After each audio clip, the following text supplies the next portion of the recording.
Когда на свет появился его сын, врачи сообщили: мальчик глухонемой. Для Власова это стало не печальной новостью, а неудобством.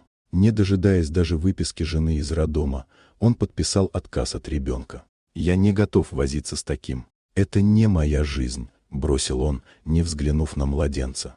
Мальчика назвали Данилом. Этот поступок Власов никогда не обсуждал. Он просто вычеркнул эпизод из памяти, сосредоточившись на бизнесе. А в это время его сын начинал свой путь, трудный, но полной решимости доказать, что диагноз не определяет судьбу. Путь сквозь стены молчания. Приемные родители, скромные инженеры, дали Данилу то, чего он не получил от родного отца – любовь и веру в возможности. С детства мальчик понимал, мир не будет подстраиваться под него. Он освоил язык жестов, научился читать по губам, а в подростковом возрасте увлекся программированием. Компьютеры стали его окном в мир. Часы, проведенные за кодом, превращались в первые успешные проекты. К 20 годам Данил создал приложение для людей с нарушениями слуха. Простой, но революционный инструмент, позволивший тысячам общаться без барьеров. Успех пришел стремительно. Инвесторы, партнерство, первые миллионы. Но ни растущий банковский счет, ни признание в среде не заглушали тихую боль от предательства отца. Данил никогда не искал встречи с Власовым. Он строил свою империю и делал это так, чтобы однажды тот не смог отвернуться. Крушение и вознесение.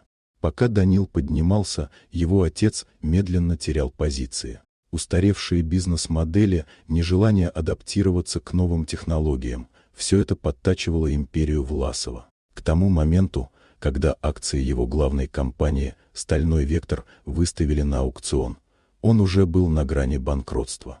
И тут на сцене появился Данил, под псевдонимом, с командой юристов и неограниченными ресурсами. Он методично перебивал ставки, пока не стал единственным претендентом. Власов, привыкший диктовать условия, впервые оказался в роли просящего. Суд без слов. В переговорной, где когда-то Власов подписывал контракты, теперь он сидел напротив собственного сына. Данил не произнес ни слова. Он общался через планшет, печатая фразы с холодной четкостью. «Ты отказался от меня в роддоме. Сегодня я решаю, что будет с тобой». Власов, всю жизнь привыкший к подчинению, впервые ощутил беспомощность. Данил не стал унижать его, не потребовал публичных извинений. Он предложил сделку.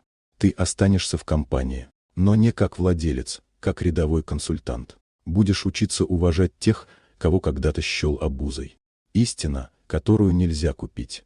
С этого дня Власов каждое утро приходил в офис, где когда-то распоряжался как король, и садился за стол консультанта. Он наблюдал, как Данил проводит совещания, подписывает контракты, строит будущее, то самое, которое когда-то отказался дать ему. Постепенно в нем просыпалось то, что он давно утратил – способность видеть людей. Он начал посещать центры для глухих детей, где малыши учились общаться жестами. И однажды осознал, его сын давно простил его. А вот он сам, еще нет. Эпилог. Цена, которую платят дважды. Спустя год «Стальной Вектор» вновь стал лидером отрасли. Данил расширил производство, запустил программы поддержки для людей с ограниченными возможностями. А Сергей? Он понял, что истинное богатство не в компаниях и деньгах, а в том, чтобы вовремя сказать «прости». Но шанс произнести эти слова вслух он упустил навсегда. Данил, построивший империю на руинах отцовского предательства, больше не нуждался в его признании. Эта история не о мести. Она о том, как отвергнутый мальчик стал тем, кто меняет мир. И о том, что даже самый могущественный человек может оказаться бессильным перед лицом собственной ошибки.